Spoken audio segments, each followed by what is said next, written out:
Você já assistiu a série Stranger Things?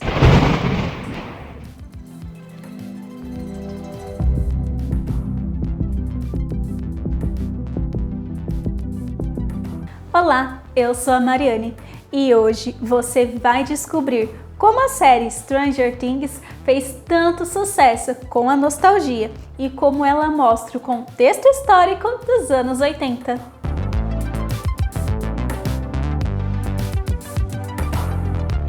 A segunda parte da quarta temporada estreia amanhã, no dia 1º de julho. É claro que eu não vou dar spoiler dessa nova temporada, mas evidentemente eu vou falar algumas coisas das temporadas anteriores. Então, se você ainda não assistiu, salve esse vídeo para você assistir mais tarde. É muito fácil, é só clicar nesse botão aqui embaixo escrito salvar e depois selecione a opção assistir mais tarde. Enfim, recado dado, vamos aos pontos da série que trouxe a sensação de nostalgia às pessoas que viveram nos anos 80 e trouxe muita coisa de nova moda com os mais jovens. Tudo começa com um grupo de amigos jogando D&D até tarde. Eu sei que Dungeons & Dragons não foi tão popular aqui no Brasil, mas muitos tiveram a gostosa lembrança desbloqueada de reunir os amigos para jogar jogos de tabuleiro, ou até mesmo brincar de outras coisas, sem a preocupação da vida adulta e principalmente sem eletrônicos. Eu particularmente não sou do tipo de pessoa que critica os jovens que ficam jogando no celular e fazendo tudo no digital. Mas quem da minha geração, ou até mesmo de gerações passadas, lembra do quanto era gostoso essas reuniões de amigos, brincando por horas, ou na casa de um colega, ou até mesmo na rua, até ouvir a mãe gritando para entrar para casa e tomar um banho. Infelizmente, quem não viveu no século XX não conhece a segurança que as crianças tinham em brincar na rua. Inclusive, é assim que Mike, Justin e Lucas descobrem onde está seu amigo Will e ajudam a resgatá-lo. Não havia um lugar que eles não pudessem ir com as suas bicicletas, sem a supervisão dos pais. Além de não ser tão perigoso crianças na rua nos anos 80, o trânsito também não era tão caótico como hoje em dia. Em 2013, o Brasil registrava um carro para cada 4 habitantes. Imagine hoje em 2022. Então, nos anos 80, quase todo mundo tinha uma bicicleta, que nos levava de forma saudável e ecológica para vários pontos da cidade. Ah, quem me dera tivesse a disposição que tinha antes para andar de bicicleta. Na série, também conhecemos a Eleven, que teve o seu nome traduzido para 11. Durante a primeira temporada, ela passa um tempo escondida na casa de Mike. E uma criança em casa entediada nos leva a mais uma referência dos anos 80. As TVs de tubo. As televisões naquela época eram pesadas e grandes, mas não grandes no sentido de ter muitas polegadas, mas grandes em ser uma imensa caixa com uma tela. E acreditem ou não, nós já vivemos em uma época que não se tinha controle remoto. A função de mudar de canal ou ajustar o volume sempre sobrava para os mais novos, sem falar que a sintonização de um canal não era uma tarefa fácil. Geralmente envolvia alguém no telhado mexendo na antena, enquanto o outro ficava na frente da TV gritando: "Assim está ruim! Agora melhorou!" Inclusive, a abertura da série retrata bem como era a imagem nas TVs, que tinha sempre alguns granulados quando não apareciam fantasmas e chiados. Outra coisa que a série retrata, infelizmente foi muito comum nos anos 80, é o bullying. Nessa época, nem se tinha esse nome e não havia campanhas contra esse tipo de coisa. Então, muitos estudantes dos anos 80 sofreram com agressões e apelidos maldosos, que deixaram muitas marcas. Em Stranger Things, o bullying é retratado em quase todas as temporadas, mostrando o quão perigoso ele pode ser.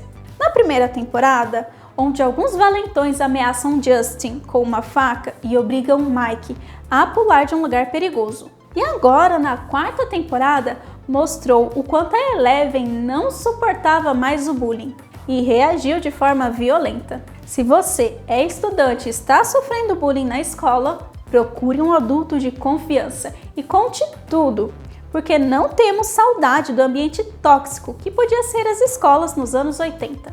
Continuando, aquela cena fantástica das crianças fugindo das vans nas suas bicicletas é uma clara referência ao filme ET dos anos 80, com a própria Eleven substituindo o ETzinho.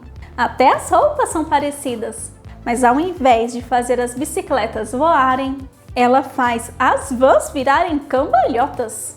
Outro filme que é citado na série é De Volta para o Futuro, que os personagens Steve e Robin vão assistir no cinema, na terceira temporada. Esse filme com certeza marcou os anos 80. E quem aqui não imaginou ter um skate voador em 2014? Esses dois personagens também aparecem trabalhando em uma locadora na quarta temporada e nos faz lembrar da magia das locadoras, de passar um tempão entre as prateleiras escolhendo o filme para alugar na sexta-feira e só devolver na segunda. Sem falar de quando um filme estava próximo do seu lançamento, tentávamos ser as primeiras pessoas a deixar o nome na lista para reservar o filme em cartaz. Bem diferente da facilidade dos serviços de streamer hoje em dia. É claro que tem o sentimento de nostalgia, mas a Netflix nos possibilita muito mais entretenimento. Netflix patrocina o canal! Além da locadora, também vemos na série um fliperama, que marcou a infância de muitas crianças nos anos 80. As fichas eram caras, mas mesmo assim nós guardávamos todas as moedinhas economizadas para gastar tudo jogando Street Fighter e Pac-Man. Outro lugar que os personagens de Stranger Things vão passear e se divertir é o shopping, que é onde acontece uma das maiores batalhas da terceira temporada. Nos anos 80, o shopping era mais do que um lugar para se fazer compras. Era o principal ponto de encontro dos jovens durante as férias e finais de semana. Mas quando estavam no período de aula e precisavam fazer alguma pesquisa, e no caso de Stranger Things, investigar para tentar descobrir coisas novas para derrotar o Demogorgon ou Vecna, era a biblioteca. Naquela época não tínhamos a facilidade do Google, então trabalhos escolares sempre envolviam passar a tarde em uma biblioteca com folhas de almaço e canetas coloridas. Ou, quando a professora deixava fazer o trabalho em grupo, sempre era feito na casa de um amigo que tinha aquela enorme coleção de enciclopédia da Barça. E se não tinha o Google, também não tínhamos o WhatsApp. Mas Eleven e Mike, na quarta temporada, nos mostra como as pessoas que não moravam na mesma cidade conversavam por cartas. Quem se lembra de colecionar papéis de cartas lindos e usar os mais especiais para escrever para os melhores amigos ou para aquela paquera? E se hoje as pessoas sofrem quando as suas mensagens não são respondidas imediatamente, nos anos 80 esperávamos dias ou até semanas para receber as respostas das nossas cartas. E além de colecionar papel, também colecionávamos selos, já que o correio sempre lançava um selo especial para datas comemorativas. Mas antes de eu te falar o contexto histórico e de quebra você ainda aprender história com Stranger Things, lembre-se de se inscrever no canal clicando nesse botão vermelho aqui embaixo. Tenho certeza que você não vai se arrepender, porque além de curiosidades históricas, aqui você também vai encontrar os principais temas de história que costumam cair nos vestibulares.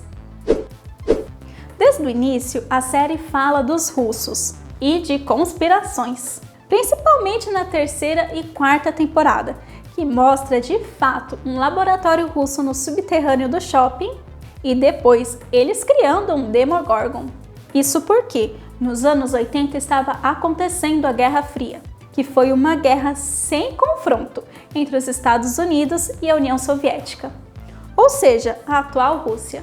Apesar de não ter tido conflitos diretos entre esses dois países, a tensão era muito grande, já que os dois tinham grande poder militar, inclusive bombas nucleares. Então, estavam sempre tentando superar um ao outro, com política, capitalistas contra socialistas, disputando quem chegava primeiro à Lua com a corrida espacial e quem criava a arma mais potente e letal. E é exatamente nesse ponto que podemos ver a série. Na primeira temporada, em uma das lembranças da Eleven, lá no laboratório, o Dr. Banner pede para ela interceptar uma conversa russa, o que nos leva a pensar que todos aqueles experimentos com as crianças seriam usados contra a Rússia. O personagem Murray também está sempre investigando as possíveis conspirações russas contra os Estados Unidos. Inclusive, ele e a Robin são os personagens que falam russo e conseguem descobrir a base secreta embaixo do shopping. Agora, sempre que você se deparar com uma questão sobre a Guerra Fria, lembre-se da série Stranger Things e vai ficar fácil de responder que foi uma disputa sem conflitos entre os Estados Unidos e a Rússia. Stranger Things é uma série que cativou um grande público, seja os mais velhos, pela nostalgia de relembrar os anos 80, quanto os mais jovens, que foram cativados pelos personagens e resgataram a moda daquela época. E não importa se você viveu nos anos 80 ou se conheceu essa década através da série. Lembre-se de compartilhar esse vídeo com seu amigo, que precisa saber desse contexto histórico. E eu te vejo na próxima. Tchau!